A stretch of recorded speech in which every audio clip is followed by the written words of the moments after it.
Hey, so here I am, taking care of my leaves, talking to myself. Pretty much that's what you do when you're doing a couple of hours worth of leaves. But anyway, I was rewinding a conversation in my head I had the other day with somebody who was in the process of buying a home, and they were running into a problem with their mortgage. I was able to give them some advice, give them some tips. Hey, thanks, John. That's awesome. Thank you. If I had known you'd done mortgages, I would have reached out. I'm like, yeah, no problem. No, and that happens, right? Not the first time I've heard it. I'm sure it's not the last time I'll hear it. But I guess the point of this video is, hey, I do mortgages. Yeah. And if you don't know that, now you do. And I'm very, very happy to help you. I'd be very happy to help you. Even if you just have some questions, I'm happy to help. If you're a first-time home buyer or you know a first-time home buyer, I keep hearing everyone's sitting on the sidelines waiting for the rates to go down. It's still a good idea to get pre-qualified, go through the process, kind of figure out what you're comfortable paying each month and whatnot. If you're trying to buy a house but you have one to sell, I know you're having a lot of problems right now. Sellers are not accepting offers that have contingencies to sell your house.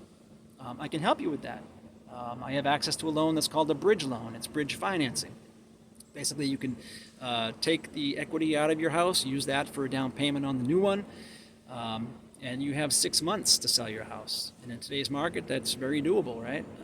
So you can feel comfortable submitting your offer without the contingency of selling your house, because you do have 6 months to sell it. And during that 6-month period, by the way, there's no payment due on the bridge financing. I bet you didn't know that. So that's something that might be helpful to some of you. Also, cash out refinances still, in some cases, make sense, even though the rates are higher than they were a couple of years ago. Depending on, the amount of debt you have, the credit card interest rates, auto loans, student loans that are now due. Sometimes if you run the numbers and you look at the cumulative interest that you're paying, you could actually save $1,000, maybe even more than that per month by refinancing. And you might lose your great rate that you have right now, but you can always refinance again down the road, right? You may not even live in that house in 10 years from now. So it's something to consider if you have debt. You can also do an equity line, a home equity line. That's something you could do. But, fix and flip loans, investment properties, whatever it is, I'm happy to help you if you have questions. So look I do mortgages, right?